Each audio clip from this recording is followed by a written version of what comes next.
존귀합니다. 사랑스러운 자입니다. 그런데 우리가 때때로 보배를 보배로 발견하지 못하고 정말 존귀한 자를 너무나 가볍게 여기고 사랑해야 할 자인데 미워할 때가 있습니다. 그것은 분명히 하나님 앞에 부끄러운 모습이고 제약입니다. 여러분, 우리의 공동체는 서로 함께하여서 하나님의 시각을 우리 각자 가질 수 있어야 됩니다. 다시 한번 옆 사람을 보면서 당신은 나에게 있어서 보배롭고 존귀하고 사랑스러운 자입니다.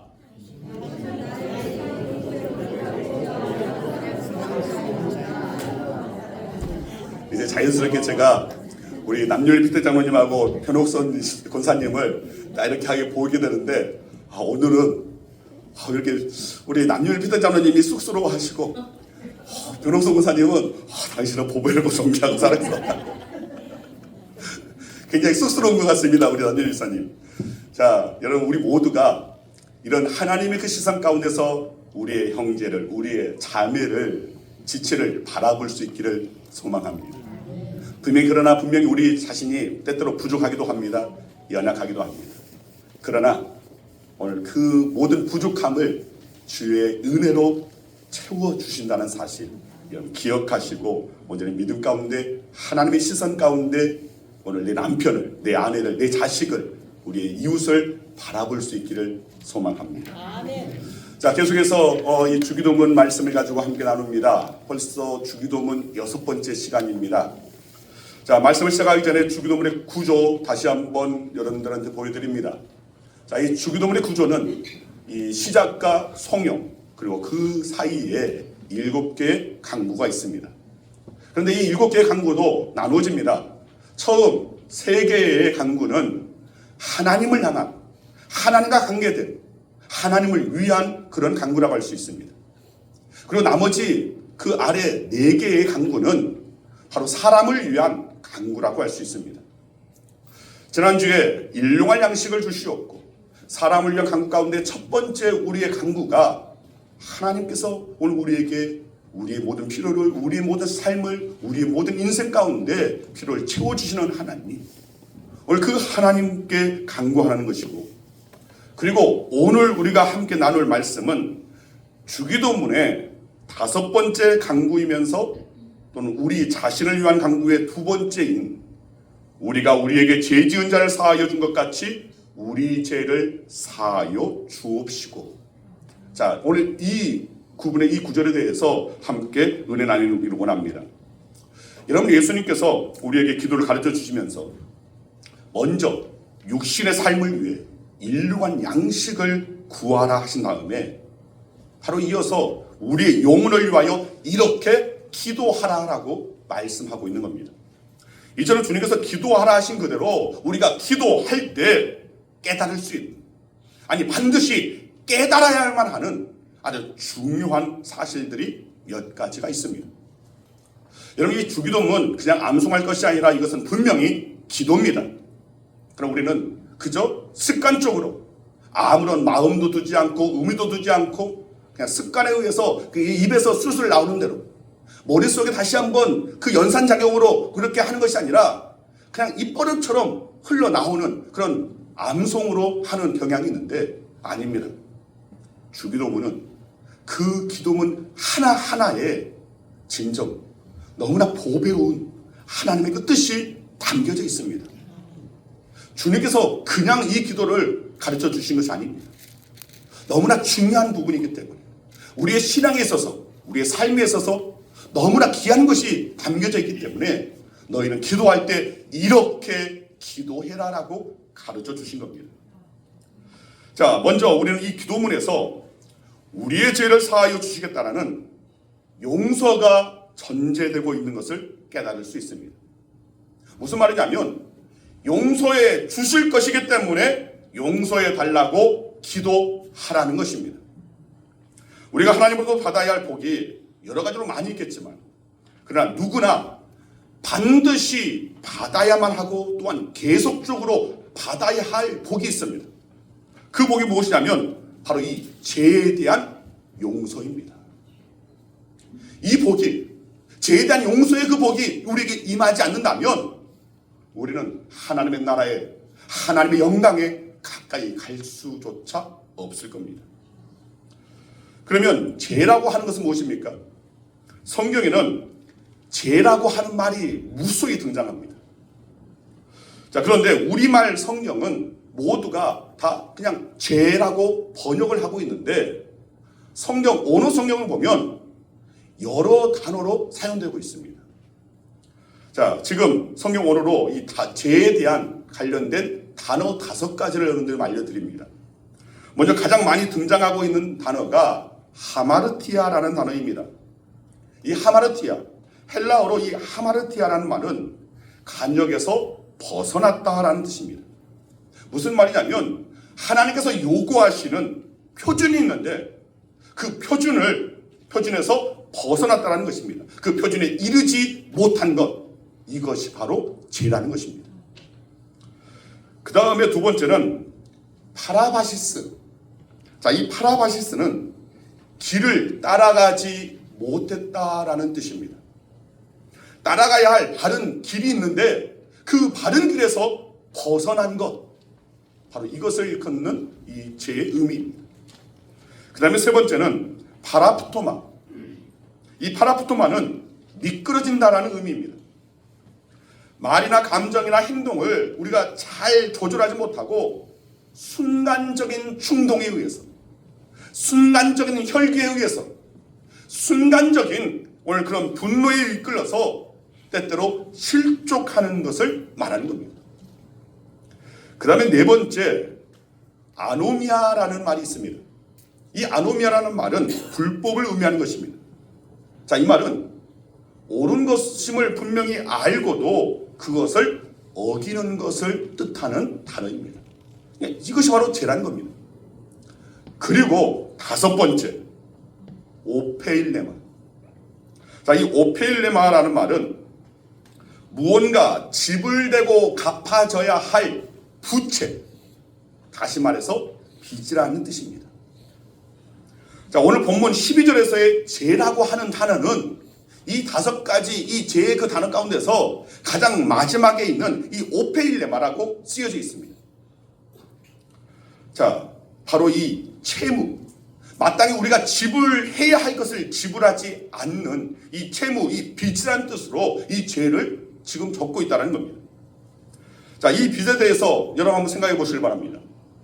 빚이라고 하는 것은 갚지를 않으면 언제나 남아있게 됩니다. 그리고 또한 늘어나기 마련입니다. 네, 이자가 있습니다. 이자에 또 이자가 붙는 또 복리이자 또한 있습니다. 죄라는 것도 마찬가지라는 겁니다.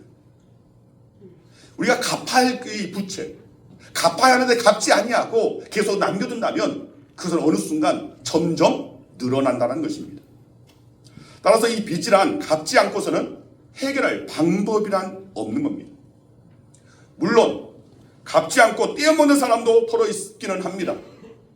옆사람에게 이렇게 말합니다. 당신 혹시 떼어먹진 않았는지. 아, 그럴 일 없습니까? 네, 저는 우리 사모한테 떼어먹은 것이 참 많습니다. 어제가 결혼 23주년 기념일이었는데 말을 안 했지만 예전에 제가 결혼하기 전에 약속한 것이 있었습니다. 그것이 무엇이냐면 여러 가지가 있는데 이불 빨래 5번 해주겠다. 딱 정했습니다. 이불 빨래 5번 해주겠다. 그래서 살다 보니까 세탁기가 하는 것이지. 뭐 내가 왜 합니까? 그래서 뭐 이불 빨래 5번 안 했습니다. 아마 한두 번 정도 한 것 같은데 그것도 못 지켰습니다. 또 잠잘 때 항상 이렇게 어깨 베개를 8베개를 해주겠다 했는데 무려 10년간 잠자리를 달리했습니다. 개척교회 하면서 또 우리 양훈교회 오면서 3년, 7년 저는 이제 교회에서 이렇게 생활을 하고 그러다 보니까 서로 좀 이렇게 떨어지는 삶을 살았습니다. 23년 가운데 10년을 그렇게 살았으니까 너무나 미안한 겁니다. 또 그 외에도 몇 가지 약속을 했는데 이제 무슨 약속을 했는지도 이해가 생각이 나지 않습니다. 그러나 이것이 또한 미안한 마음이 드는 겁니다. 어떻게 보면 저는 빚진 자입니다.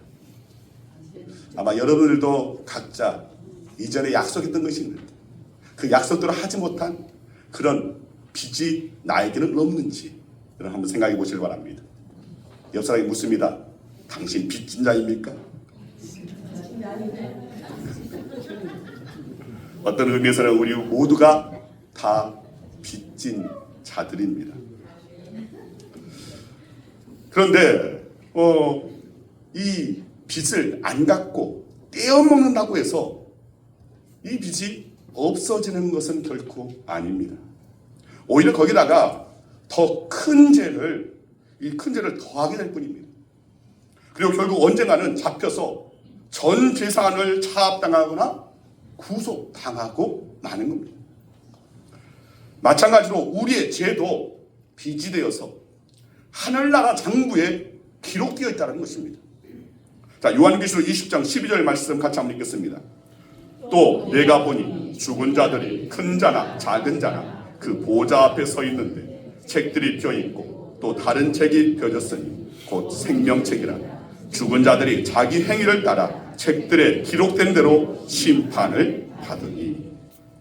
자, 이 말씀에 의하면 모든 사람마다 이 죄란 빚이 하나도 빠짐없이 다 기록되어 있다는 것입니다.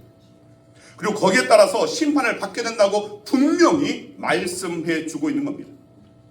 자, 또 한편 이 빚이란 내가 왜 빚졌던가 하고 후회하고 뉘우친다고 해서 해결되는 것이 또한 아니라는 겁니다.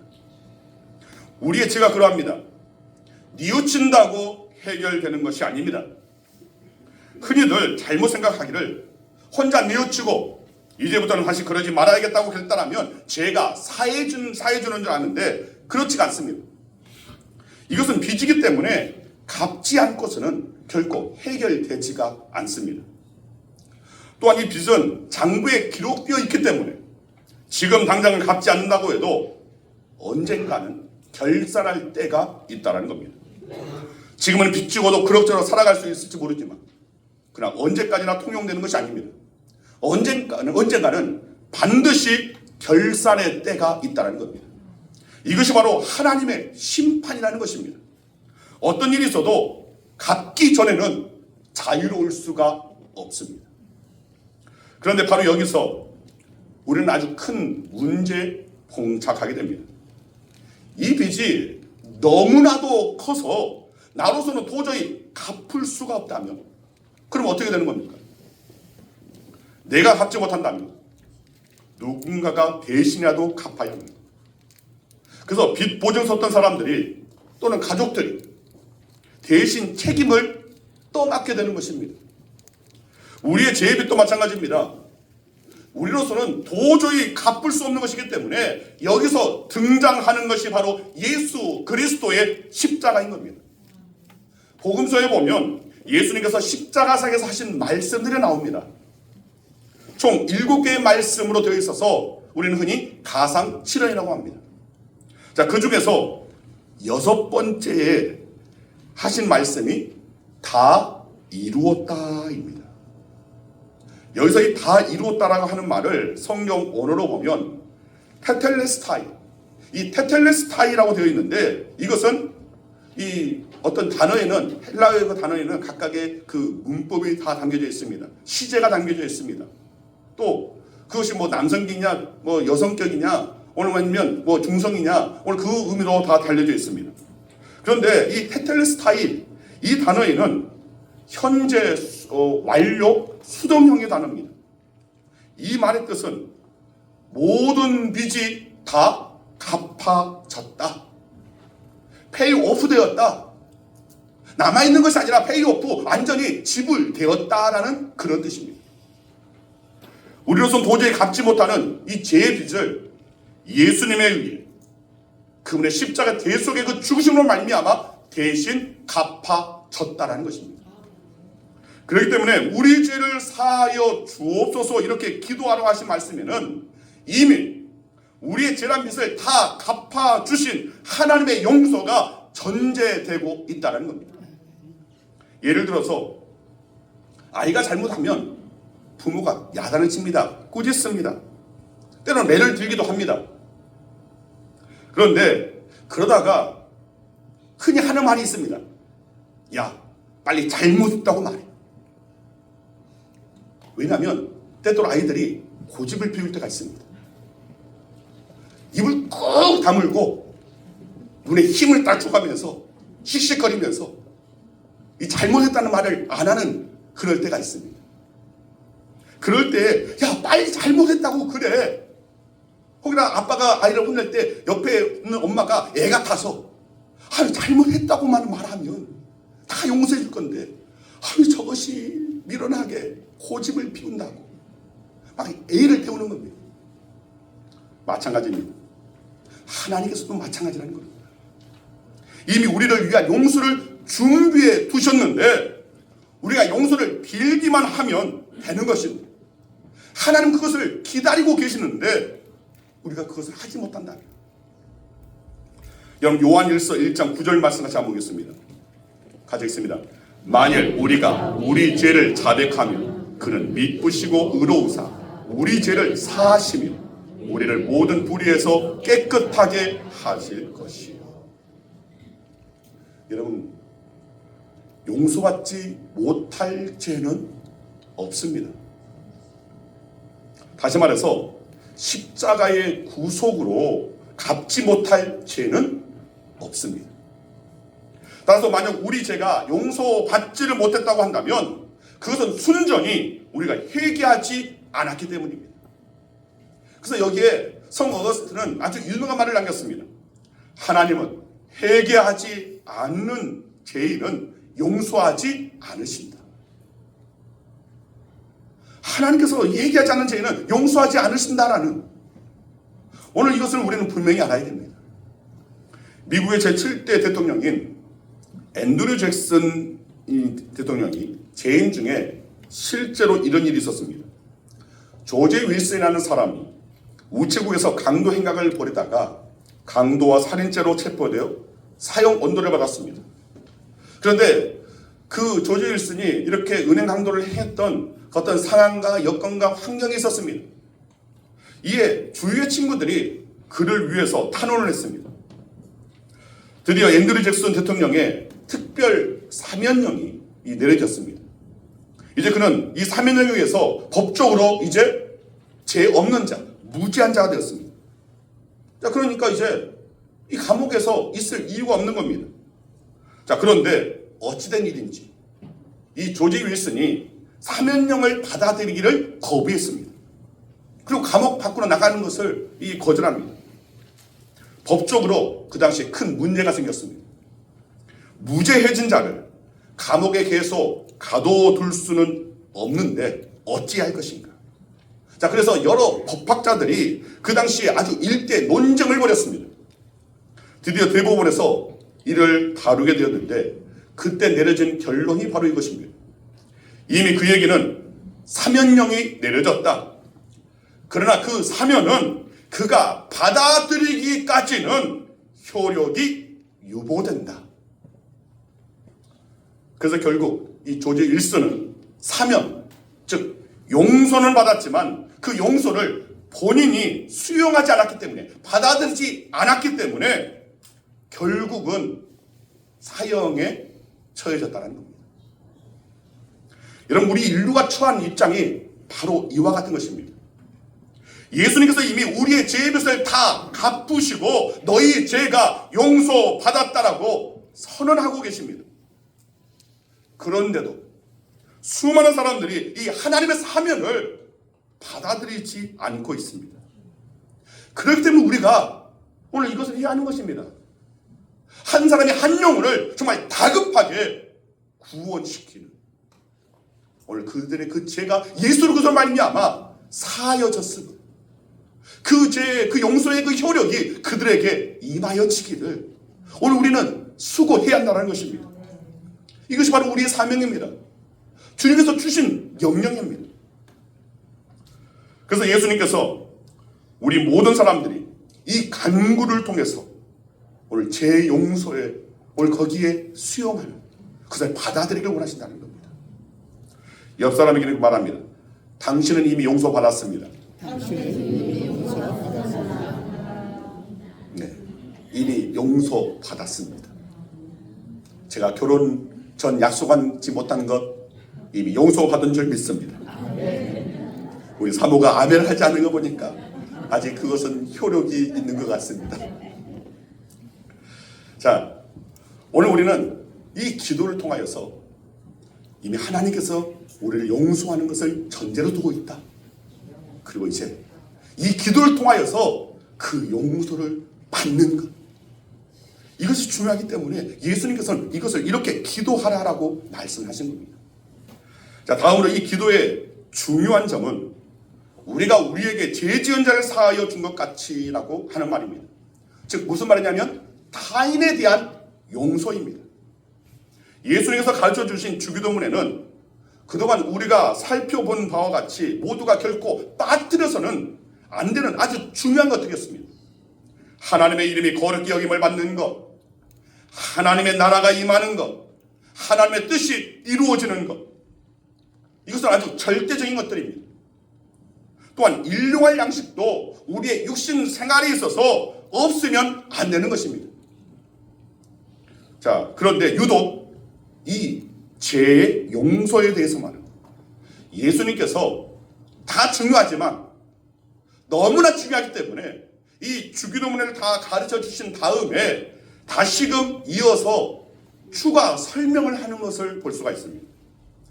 자, 본문 뒤에 나오는 14, 15절 말씀 같이 한번 읽겠습니다. 같이 읽습니다. 너희가 사람의 잘못을 용서하면 너희 하늘 아버지께서도 너희 잘못을 용서하시려니와 너희가 사람의 잘못을 용서하지 아니하면 너희 아버지께서도 너희 잘못을 용서하지 아니하시리라. 아멘. 이처럼 다시금 추가 설명할 만큼 이 주기도문에 있어서 오늘 다루고 있는 이 12절의 이 기도는 너무나 중요하다는 것입니다. 마태복음 18장에 보면 예수님께서는 1만 달란트 빚진 자가 임금님으로부터 그 빚을 탕감받고서도 겨우 자기에게 100데나리온 빚진 동료, 오늘 그 빚을 용서하지 않는 아주 무자비한 종의 비유를 말씀하시면서 자기 이웃을 용서하지 않는 사람은 하나님의 용서를 받을 수 없음을 분명히 하셨습니다. 여러분, 우리 인간은 혼자서는 살아갈 수 없습니다. 함께 더불어 살아가게끔 되어 있습니다. 그런데 우리 인간은 누구나 완전하지가 못합니다. 그렇기 때문에 이러한 인간들이 모이면 서로의 차이가 드러나기 마련입니다. 다 완전하지 못하기 때문에 그러면서 나의 부족함을 바라보기보다는 상대의 그 부족함, 상대의 연약함을 바라보기 마련입니다. 그러다 보니까 차이가 생깁니다. 성격 차이가 생깁니다. 남편과 아내의 성격 차이, 형제 간에도 성격 차이, 이웃 간에도 차이가 생깁니다. 그리고 교인 가운데도 서로 간의 차이가 발견됩니다. 그래서 서로가 부딪히게 되는 겁니다. 사람마다 자기 중심과 교만과 질투와 욕심들이 있어서 서로 부딪힌다는 겁니다. 그리고 이렇게 부딪히면 상처를 입게 됩니다. 그리고 이 상처는 결국 오난이 되고 미움이 되어서 죄로 가득하게 되는 것입니다. 이게 바로 우리가 살고 있는 이 땅의 현실의 모습입니다. 그 어떤 때보다도 지금 이 나라의 민족이 처한 상황이 바로 이렇다는 겁니다. 그러면 어떻게 해야 이 인간 사이에, 부부 사이에, 자녀와의 그 관계에, 이웃과의 관계에 참된 치유의 길을 열 수 있는가? 다른 것이 없습니다. 오직 용서하는 것밖에는 없습니다. 예수님께서 가르쳐 주신 대로 그대로 하는 것 외에는 다른 방법이라고는 없습니다. 우리가 우리에게 죄 지은 자를 사하여 준 것 같이 너무나 중요한데 이것을 우리 각자의 연약함 때문에, 교만 때문에, 자존심 때문에, 자기 욕심 때문에, 자기 주장만을 관철시키려고 하는 그 고집스러움 때문에 우리는 이 용서에 대해서 너무나 잘 하지 못하기 때문에, 그러면서 서로가 서로를 비난하고 정죄하고 나뉘어지고 분열하고 쌈박질하는, 그러면서 서로 상처를 입히는 이런 일들이 너무나 인류 역사 가운데 비일비재하기 때문에, 그래서 예수님께서는 바로 이 용서에 대해서 아주 강조를 하고 계신 겁니다. 자, 이제 세 번째로 실제적으로 아주 중요한 문제가 여기에 뒤따르게 됩니다. 그러면 이와 같은 용서를 우리는 과연 어떻게 할 수 있는 것인가? 사실 남을 용서한다고 하는 것이 그저 마음만 먹는다고 되어지는 것은 아닙니다. 그렇게 쉽게 이루어지지 않습니다. 용서란 쉽게 이루어질 수가 없습니다. 그렇기 때문에 용서는 언제나 십자가를 지고 가는 것과 같은 고통과 아픔이 뒤따르기 마련입니다. 하나님께서 우리를 용서하실 때에도 아무런 대가가 없이 쉽게 용서해 주신 것이 아닙니다.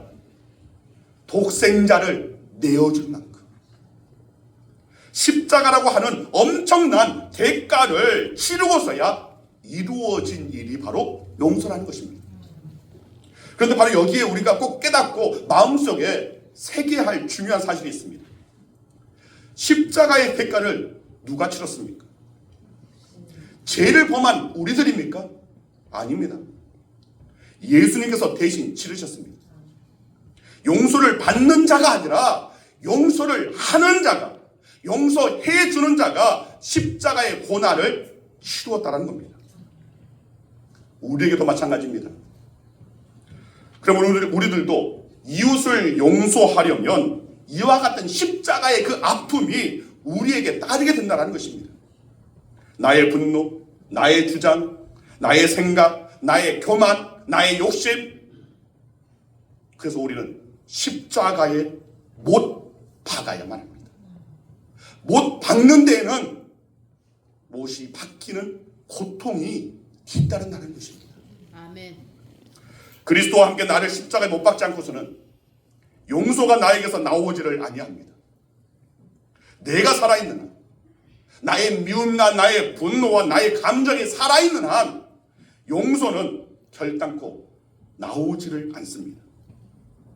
그렇기 때문에 남을 용서해 주려면 먼저 나를 십자가에 못 박는 내 자아의 죽음이 선행되어야 한다는 것입니다. 즉 남을 용서하는 일에는 내가 십자가를 지는 부담이 따른다는 것입니다. 십자가를 지는 일은 분명히 어렵고 힘든 일입니다. 아픔이 따릅니다. 희생이 따릅니다. 그러나 일단 우리들이 나 자신을 십자가에 내어 던져서 나 중심의 생각, 나의 교만, 나의 분노, 나의 자기 주장, 나의 욕심을 십자가에 못 박아 버리면 하나님께서 우리에게 부활의 생명을 넘치게 보여주신다는 것입니다. 그래야 개인이 부활하고 가정이 부활되고 친구 사이가 부활되고 생활이, 이 사회가 부활되게 되어 있다는 것입니다. 오늘 수많은 사람들이 오난과 미움 때문에 얼마나 멍이 들고 있는지 모릅니다. 얼마나 많은 가정들이 파괴되고 있는지 모릅니다. 여러분, 용서는 우리가 이 땅을 살아가는 동안에 반드시 지켜야 할 치료의 요소입니다. 여러분 삶의 자리가 회복되기를 원한다면 우리는 이 용서를 할 수 있는 자가 되어야 됩니다. 미워하는 것은 오히려 우리를 상하게 하는 것입니다. 우리의 영혼을 상하게 하는 것이고 하나님의 영광에 이르지 못하게 하는 것입니다. 그래서 그 무엇보다도 이 용서는 내가 하나님의 자녀로서 하나님의 나라에, 하나님의 영광에 다다르기 위해서 우리에게 너무나 중요한 것이 바로 이 용서라는 것입니다. 그래서 예수님께서는 이 부분에 대해서 12절에 그냥 한 구절로만 끝낸 것이 아니라 주기도문을 마친 다음에 다시 한번 이 부분에 대해서, 용서에 대해서 추가 설명을 하고 계신 겁니다. 용서받지 않아도 될 만큼 의로운 사람이라고는 이 세상에 단 한 사람도 없습니다. 그래서 우리는 주님께서 가르쳐 주신 기도대로 우리가 우리에게 죄 지은 자를 용서하여 준 것 같이 우리의 죄를 사하여 주옵소서. 우리에게 죄 지은 자를 내가 사하여 준 것 같이 주님께서도 우리의 죄를 사하여 주옵소서. 여러분, 우리는 우리 모두가 하나님 앞에 용서를 받아 의인으로 인정함을 받았기 때문에 우리는 어떻게 보면 빚진 의인이라는 것을 잊지 말아야 합니다. 아멘. 따라하시길 바랍니다. 당신은 빚진 의인입니다. 당신은 빚진 의인입니다. 나는 빚진 의인입니다. 나는 빚진 의인입니다. 여러분, 그 빚을 갚아 나아가는 저와 여러분 되기를 소망합니다. 아멘. 이제 이 주기도문 가운데서 정말 중요한 부분이 무엇인지를 여러분 깨닫고 여러분 삶의 자리에서 이것을 행할 때 날마다 나의 정과 나의 욕심을, 나의 자아를, 나의 분노를, 나의 감정을, 나의 교만을, 나의 혈기를 십자가에 못 박는 진정한 이 용서가 우리의 삶 가운데 이루어져서 하나님의 우리의 죄를 사하여 주시는 그 은혜를 우리를 사면하여 주시고 하나님의 사람이다, 너는 천국 백성이다, 너는 구원받은 자다라는 오늘 그 효력이 그대로 우리에게 임하는 저와 여러분 되기를 간절히 주의 이름으로 축원드립니다. 아멘. 기도하겠습니다. 아버지 감사합니다. 주님, 오늘 우리가 우리에게 죄 지은 자를 사하여 준 것 같이 우리의 죄를 사하여 주옵소서. 너무나 저희들이 입버릇처럼 그저 암송만 하고 떠들기만 하고 실제의 삶 가운데 이를 행하지 못한 것 주님 용서하여 주시옵소서. 그 무엇보다도 용서라는 것이 바로 우리에게 필요한 것임을 깨닫게 해주시니 감사하고 이제는 날마다 우리의 정과 욕심을 십자가에 못 박아 진정 이 용서에 뒤따르는 십자가의 그 고난 고통 감내하겠노라고, 그리고 하나님의 그 용서에 하나님의 그 구원하심에 오늘 그 은총을 받아 누리는 자가 되겠노라고 결단하는 우리 모든 성도들 되게 하여 주시옵소서. 아멘. 감사드리오며 예수 그리스도 이름으로 기도드리옵나이다. 아멘.